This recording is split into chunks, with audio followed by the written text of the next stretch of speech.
What's up, y'all? It's DPG. Today's Bible recap is going to be on 1 Samuel chapter 14.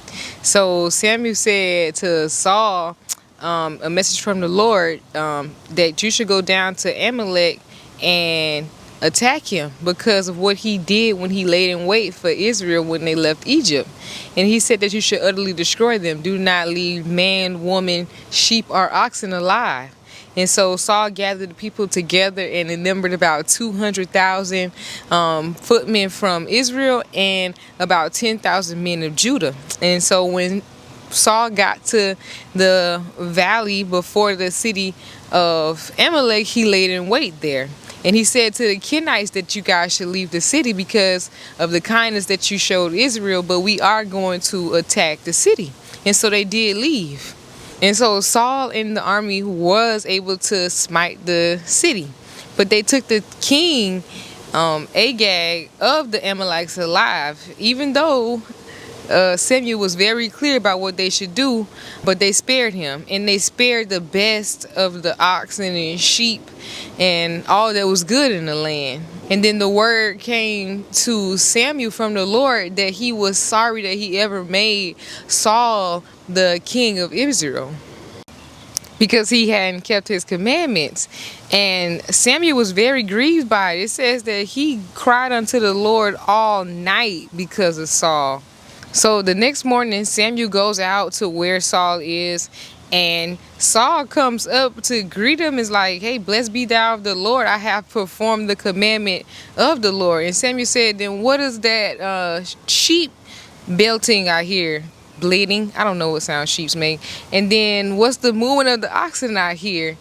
And Saul's like, oh, we brought them back from the people of the Amalekites. And he said, then Samuel said to Saul, stay and I will tell you what the Lord said to me last night. And he said, okay, tell me. And he says, when you were small in your own sight, did not the Lord make you the king of his people Israel? And the Lord sent you on a journey to utterly destroy the Amalekites and fight against them until they are consumed. But you did not obey the word of the Lord, but did take the best of the spoil for yourself. And then Saul's like, no, you got it all wrong, Samuel. We took him to make sacrifices unto the Lord. And then Samuel's like, obedience is better than sacrifice. God told you to utterly destroy it. He said that this rebellion is witchcraft and the stubbornness is an iniquity. Because thou hast rejected the word of the Lord, he has rejected you from being king. And Saul says to Samuel, okay, I know I have sinned against the Lord. But he says, it's because of the people. I didn't know. They convinced me. And he said, but come, turn and worship with me. So basically, he wanted to save face in front of the people. He didn't want them to know that he had been rejected as their king.